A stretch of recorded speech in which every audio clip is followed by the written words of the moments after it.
임대인 입장에서 실거주를 가장해서 임차인을 쫓아내고 임대료를 높이고자 하는 행위, 이게 생각보다 많이 현장에서 이루어지고 있습니다. 근데 문제는 현실적으로 임차인 입장에서 임대인이 진짜로 들어올 것인지 안 들어올 것인지를 가려내는 게 너무 어렵단 말이에요. 근데 대법원 판례로 인해서 들어오는 임대인이 가족이 실거주를 증명을 해야 됩니다. 옛날에는 임차인과 임대인 간에 서로 합의해가지고 적당한 금액에 어느 정도 올려주고 뭐 이런 상황으로 만들어졌는데 지금은 그게 여지가 없죠. 만약에 임차인이 쫓겨나서 다른 곳으로 이사를 갔는데 임대인이 실거주를 안 하고 임대를 하거나 매매를 했어요. 그럴 경우에 임차인이 손해배상을 청구할 수 있습니다. 그럼 손해배상의 일단 금액은 대략 얼마냐?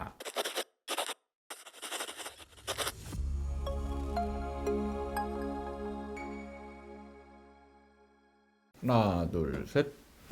안녕하세요. 아파트 사이클 연구소 소장 이현철입니다. 오늘은 커뮤니티에 올라와 있는 글 중에 제가 이제 그동안 좀 얘기해왔던 내용의 글이 좀 있어서 한번 이 부분을 한번 다뤄볼까 합니다. 제목을 보면 전세 2년이 됐는데 집주인이 들어오겠다고 하네요. 이 제목만 봐서는 사실 별다를 게 있나? 아니면 이걸 좀 어떻게 보면은 당연한 상황인데 여기에 대한 뭔가 의문을 가질 만한 게 있나? 평이한 내용의 제목입니다. 근데 그 안에 내용을 보면 올해 9월에 전세 계약 2년 만기가 됩니다. 아파트가 재건축을 해서 제가 첫 입주를 했습니다. 세입자로 입주를 한 거예요. 그러니까 지금 새로 지어진 아파트에 세입자로 입주를 하고 2년이 된 거죠. 며칠 전에 집주인이 전화와서 지금 반전세로 되어 있는데 올 전세로 재계약하면 안 되겠냐고 해서 계약갱신 청구권을 사용하여 5% 인상하는 것을 얘기했습니다. 문제는 여기 뒤에 가로치고 나오는데 주위 전세금은 꽤 많이 오른 상태라는 거예요. 그런데 오늘 집주인이 전화가 와서 자기 가족이 들어와 살 거라고 계약 연장이 안 된다고 했습니다. 집주인 말을 믿어야겠지만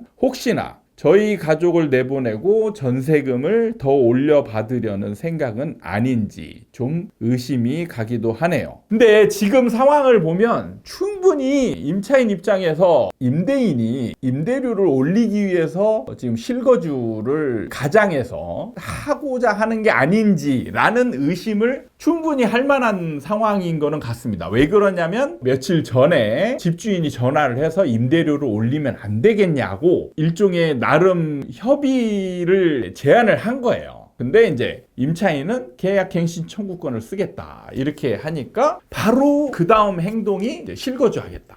보통 같은 경우는 실거주를 할 상황이었다라면 임대료 문의를 하지 않고 그냥 나 실거주 할 거니까 나가줘라 이렇게 얘기를 하지 임대료 얘기를 할 필요가 없거든요. 근데 임대료 얘기를 했다는 얘기는 이 집을 더 전세를 놓고자 하는 의지가 있었다는 거예요. 거기에 임대료만 적정하면. 근데 거기에 지금 임대료가 적정하지 않은 거예요. 임대인 입장에서. 그러니까 지금 실거주를 하겠다 라는 통보가 온 겁니다. 임차인 입장에서는 충분히 지금 실거주가 아닐 가능성이 많지 않겠냐라는 의심이 충분히 들만한 상황이라는 겁니다. 그래서 이럴 경우에 임차인이 어떻게 대응을 해야 되는지에 대한 내용을 묻는 질문이었습니다. 근데 이제 댓글에 달린 내용들을 보면 사실 이 커뮤니티가 주로 부동산 투자에 관한 커뮤니티다 보니까 주로 집주인 입장을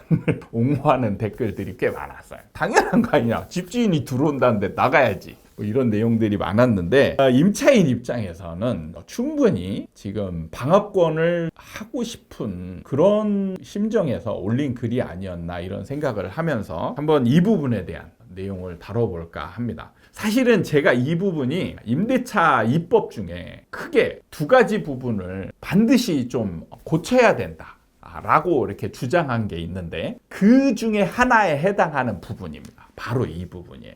이게 뭐냐면 임대인이 제도의 취지를 무색하게 만들 수 있는 그런 행동 여지가 이제 충분히 있는 그 부분 하나와, 하나는 임차인 입장에서 이제 과도하게 권리를 가져가는 부분, 이 두 가지는 좀 반드시 개선을 해야 되겠다 하는 측면이었는데, 이게 바로 이제 임대인 입장에서 실거주를 가장해서 임차인을 쫓아내고 임대료를 높이고자 하는 행위, 이게 생각보다 많이 현장에서 이루어지고 있습니다. 그런데 임차인 입장에서 이게 보면 대응 방법을 몰라서 결국엔 당하는 그런 사례들이 많이 나오기 때문에, 일단 한번 이 부분에 대해서 내용을 다뤄보고 제 생각으로 이제 이런 것들이 어떻게 고쳐지면 좋을지 한번 얘기를 해보도록 하겠습니다.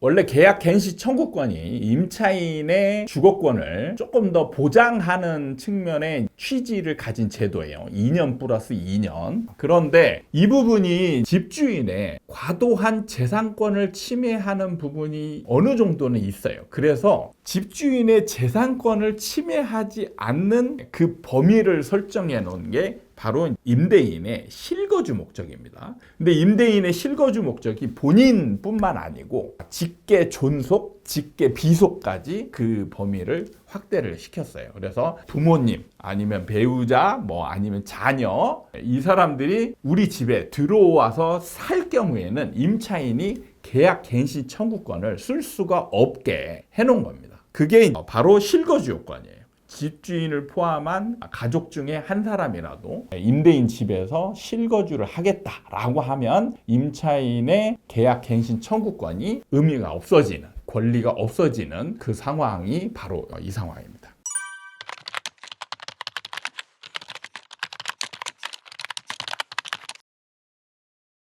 사실 이제 가장 그 쟁점이 되는 게 뭐냐면, 실제로 집주인이 실거주를 한다라면 세입자는 어쩔 수 없는 부분이죠. 이거는 이제 집주인의 당연한 권리이기 때문에 어쩔 수 없는 부분인데, 현장에서 이제 많이 일어나는 부분은 뭐냐면 실거주를 가장하는 거예요. 실거주를 하겠다라고 해서 내보낸 상황에서 이제 매매를 하거나 새로운 임차인을 맞춰서 임대료를 올리고자 하는 행위, 이 부분. 근데 이 부분은 명백히 안 되는 겁니다. 안 되는 거예요. 기존의 임차인이 계약 갱신 청구권을 쓸 수가 있는 겁니다. 이길 수 있어요. 근데 문제는 현실적으로 임차인 입장에서 임대인이 진짜로 들어올 것인지 안 들어올 것인지를 가려내는 게 너무 어렵단 말이에요. 그래서 처음에 제도가 설립됐을 때는 이게 이제 정말 문제가 많이 됐고, 대부분은 임차인이 그냥 무력화됐습니다. 왜냐하면 증명할 방법이 없는 거예요. 임차인 입장에서 이 사람이 들어올지 안 들어올지에 대한 거를 증명할 방법이 없습니다. 결국에는 나중에 자기가 나간 후에 이 사람이 들어오는지 안 들어오는지를 확인하는 방법밖에는 없었어요. 그러니까 사전에 지켜야 이 주거권이 의미가 있는 건데, 사후에 이걸 확인하는 방법밖에 없었다는 거죠. 근데 2023년 12월에 대법원 판결로 이것이 과정이 좀 바뀌게 됩니다. 그게 뭐냐면, 그 전까지는 임차인이 증명을 해야 되는 쪽으로 집중이 됐었어요. 근데 대법원 판례로 인해서 들어오는 임대인이, 임대인 측 가족이죠. 가족이 실거주를 증명을 해야 됩니다. 증명을 하는 데 있어서는 여기서 그냥은 안 돼요. 그냥 들어가서 살 거야. 그냥은 안 된다는 거예요. 명백한 이유가 있어야 된다는 겁니다. 그 이유에는 뭐냐면 학교나 직장이나 어떤 병원 치료의 목적, 그 다음에 이사를 위한 확실한 진짜 준비, 진짜 실입주 하겠다라는 상황을 증명을 해야 되는데, 이 부분들. 예를 들면 이사를 하려면 우리가 이삿짐 센터랑 미리 계약을 해야 되잖아요. 왜냐하면 당일날 가가지고 이삿짐 센터 찾으면 이삿짐 센터가 옵니까? 안 오죠. 적어도 한 3-4달 전에 이삿짐 센터랑 계약을 해야 돼요. 그래야 당일날 정확하게 이삿짐을 옮길 수 있는 상황이 만들어지는 겁니다. 그래서 이삿짐 센터랑 계약을 했는지, 여러 가지 이제 이사를 하기 위한 준비 과정이 있기 때문에 그 대표적인 게 바로 이삿짐 센터랑 계약하는 부분이죠. 그 계약서가 없으면 또 이사하는 거 맞아? 이렇게 되는 거죠. 그러면 만약에 이런 게 없으면 내가 옮길 거야 라고 한다면 스스로 옮길 만한 내용의 가전 집안에 있는 내가 살던 살림 도구들 이런 것들이 스스로 혼자서 옮길 만한 도구인 증명을 해야 되는 거죠. 여러 가지 약간 복잡하게 되어 있습니다. 그래서 임차인 입장에서 이제는 요구할 수 있는 게 있어요. 요구할 수 있는 게 뭐냐면 확실하게 누가 들어올 것인지 그 부분을, 그리고 그 사람은 지금 어디에 살고 있고 그 무슨 이유 때문에 이쪽으로 옮기려고 하는지를 정확한 근거를 대라 라고 요구를 하시면 되는 겁니다. 만약에 그 요구가 안 된다 그러면은 임대차 분쟁조정위원회에 일종의 제소를 하면 되는 거예요. 그러면 거기에서 빠르게 판결을 내려줍니다. 임대인이 증명을 못 하잖아요. 그럼 임차인이 이기는 겁니다. 그러면 임차인의 주거권이 확보가 됩니다. 그동안에는 임차인이 굉장히 불리한 입장이었어요. 그나마 대법원 판결에서 임차인에게 거의 불가능한 입증 문제를 임대인이 입증해야 되는 부분으로 판결이 난 부분에 있어서는 어느 정도 이게 해소가 됐다라고 볼 수 있겠지만, 실질적으로 이것도 준비해버리면 임차인은 무력화될 수밖에 없어요. 뭐 예를 들어서 이삿짐 센터랑 계약을 하고 파기해버리면 되거든요. 이유는 만들면 되는 거고, 가장 사실 확실한 근거는 이삿짐 센터나 이런 것들인데, 이삿짐 센터랑 계약하고 그래가지고 통과된 다음에 나중에 이삿날 파기하고 위약금만 물어주면 되는 거죠. 그렇기 때문에 사실은 피해갈 수 있는, 제가 또 이런 걸 얘기를 하면 또 몰랐던 또 이런 걸 악용하지 않을까 이런 또 생각이 들긴 하지만, 아무튼 피해갈 수 있는 현장에서는 어떻게 보면 천재적인 머리를 이쪽으로 이렇게 굴리는데 최적화되어 있는 게 아닌가라는 정도로 피해갈 수 있는 부분들을 잘 만들어냅니다. 그래서 현실적으로는 임차인이 이런 것들을 대항할 수 있는 여지가 있지만, 또 현실적으로도 또 어려운 부분들도 있다. 이 부분은 알고 계시는 게 좋을 것 같습니다.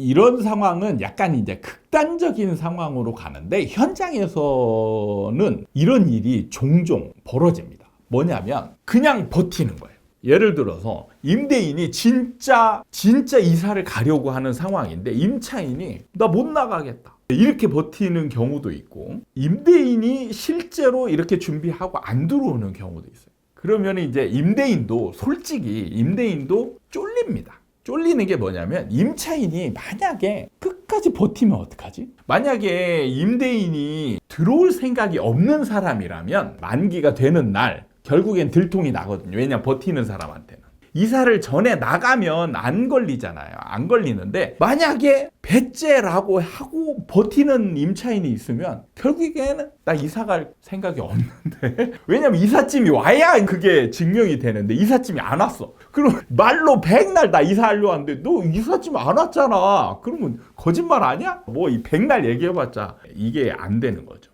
그래서 현장에서 종종 벌어지는 일인데 임차인이 배째라 하는 경우들이 있어요. 그러니까 이런 상황이 만들어지는 게 너무 좋진 않아요. 옛날에는 임차인과 임대인 간에 서로 합의해가지고 적당한 금액에 어느 정도 올려주고 이렇게 마무리 재계약하는 뭐 이런 상황으로 만들어졌는데, 지금은 그게 여지가 없죠. 극단으로 가는 거예요. 극단으로 가다 보니까 서로의 주어진 권리라고 생각하는 부분들을 지키기 위해서 싸우는 거예요. 그래서 참 안타까운 일들이 많이 벌어지고 서로의 극한 대립으로 가게 만드는 이런 상황들이 좀 안타까운 생각은 많이 드는 상황이다, 이렇게 말씀드릴 수 있겠습니다.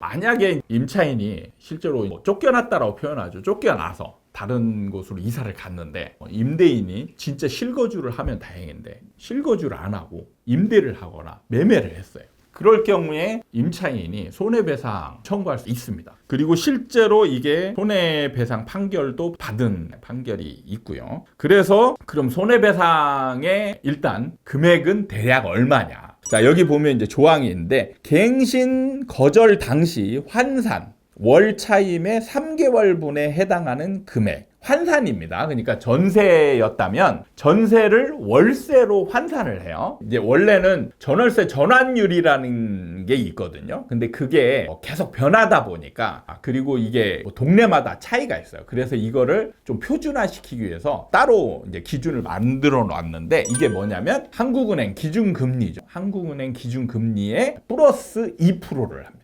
거기에 12개월로 나누는 거죠. 이게 이제 연이니까 연을 월차임으로 하려면 12개월로 나누면 되는 겁니다. 이게 이제 환산 월차임이 되는 거죠.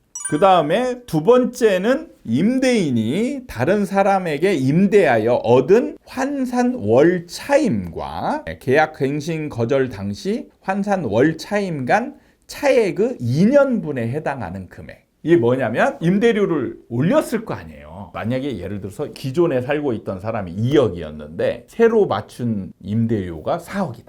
그러면 2억에 대한 전세 보증금 일종의 차익이 생겼잖아요. 그러면 이거를 월 차임으로 환산을 합니다. 그래서 이거에 대한 2년분에 해당하는 이거는 상당히 많은 금액이에요. 그 다음에 세 번째 갱신 계약 거절로 인해서 임차인이 입은 실제 손해. 그러니까 이 세 가지 조항이 있어요. 이 세 가지 중에 가장 큰 거를 기준으로 손해액을 산정을 합니다.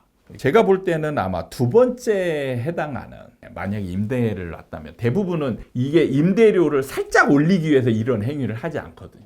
예를 들어서 몇 천만 원, 1, 2천만 원 올리기 위해서 사실 임대인도 이걸 하려면 매우 어려워요. 복잡합니다. 이게 쉽게 되는 게 아니에요. 그렇기 때문에 많은 차익이 있을 때 이제 행하는 그 실익이라고 합니다. 실익. 그런 게 있을 때 하는데 제가 볼 때 대략 이번에 해당하는 금액이 가장 크지 않을까 이렇게 예상을 해보는 거죠. 자, 이게 이제 저희가 한번 예시로 이걸 만들어 봤습니다. 그래서 전세 보증금이 5억일 때 현재 기준 금리는 2.75%고 그다음에 새로 임대를 맞춘 임대 보증금이 6억 원일 때 한번 대략 계산을 해봤는데 5억 기준으로 곱하기 4.75 나누기 12 이렇게 하면 월 차임이 197만 원 정도 나옵니다. 그리고 6억 기준으로 따져보면 237만 원이고요. 1번 조항을 따져보면 월 차임의 3개월이잖아요.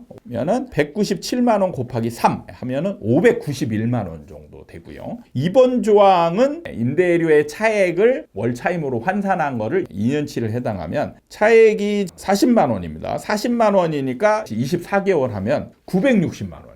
그러니까 당연히 2번 조항이 월등히 크죠. 2배 가까이 큽니다. 그 다음에 3번 조항은 실제 손해액이기 때문에 실제 손해액을 임차인이 입증을 해야 되는 부분이기 때문에 이 부분은 우리가 어떻게 산정하기가 좀 어려운 부분이 있어서 그러니까 여기에는 이사 비용, 그 다음에 임대료가 올라갔으면 그 임대료에 올라간 그것도 차임. 어떻게 보면 이제 3번 조항이 더 클 수도 있어요.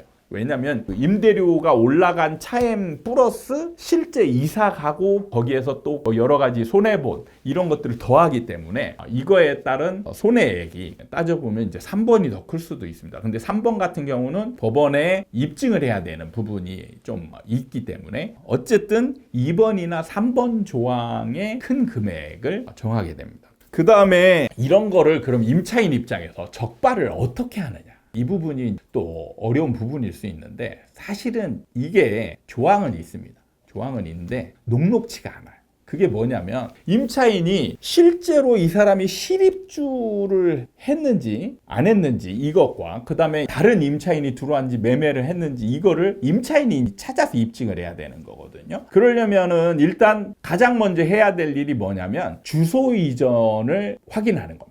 주소 이전을 확인할 때 원래 주소 이전에 대한 내용을 동사무소에 가서 우리가 아무 집이나 해가지고 여기 주소 안 해줍니다. 당사자만 할 수 있으니까. 그래서 이제 그거 조항을 바꿨죠. 그러니까 기존에 살았던 임차인 계약서와 확정일자 받은 거를 제출을 하면 그걸 기반으로 열람을 할 수 있게 하는 그 조항을 신설을 했어요. 근데 이 부분이 실제로 잘 안 지켜지고 있다라고 합니다. 잘 안 지켜지고 있다고 해요.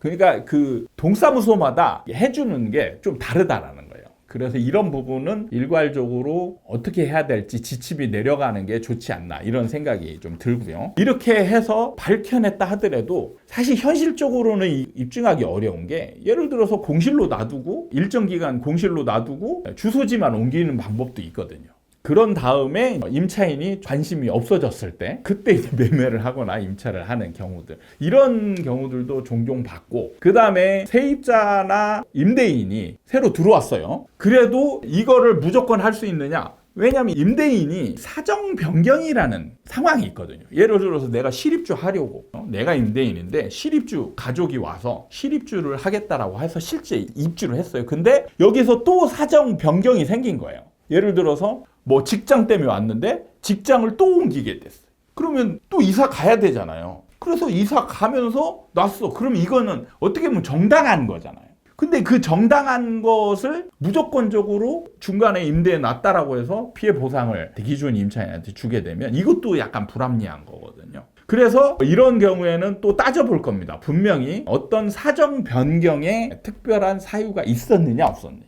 근데 이런 것까지 이제 들어가면 임차인이 이게 이제 입증하기가 굉장히 어려워지는 부분이 있는 거예요. 그래서 아마 현실적으로 이렇게 피해 보상을 받은 사례를 한번 따져보자면 그렇게 많지 않을 겁니다. 그러니까 임차인이 방어할 수 있는 여러 가지 항목이 있지만 현실적으로는 이걸 임대인들이 피해가서 많은 사람들이 임대를 새로 놓고 매매도 하고 이런 일들이 훨씬 더 많이 벌어진다는 거예요. 그게 이제 이 제도의 함정, 구멍이지 않나 이런 생각이 듭니다. 저는 이 조항, 이 부분은 반드시 좀 보완이 되어야 될 거라고 생각을 하고 있습니다. 그래서 그 부분은 굉장히 강하게 좀 주장을 하고 있는 거고 이게 된다라면 사실 임대차법의 폐지나 뭐 이런 논란은 굳이 일어나지 않아도 되지 않나 이런 생각을 해봅니다. 오늘 커뮤니티에 올라온 저 임대인이 집에 들어오겠다라고 하는데요. 이 제목의 질문을 가지고 길게 한번 얘기를 해봤고요. 이런 내용이 여러분에게 좀 도움이 됐으면 좋겠다라는 생각을 해보면서 현실적으로 여러분들에게 도움이 많이 될 수 있는 주제를 가지고 여러분들 영상을 만들 것을 약속드리면서 오늘 이만 인사를 드리도록 하겠습니다. 감사합니다.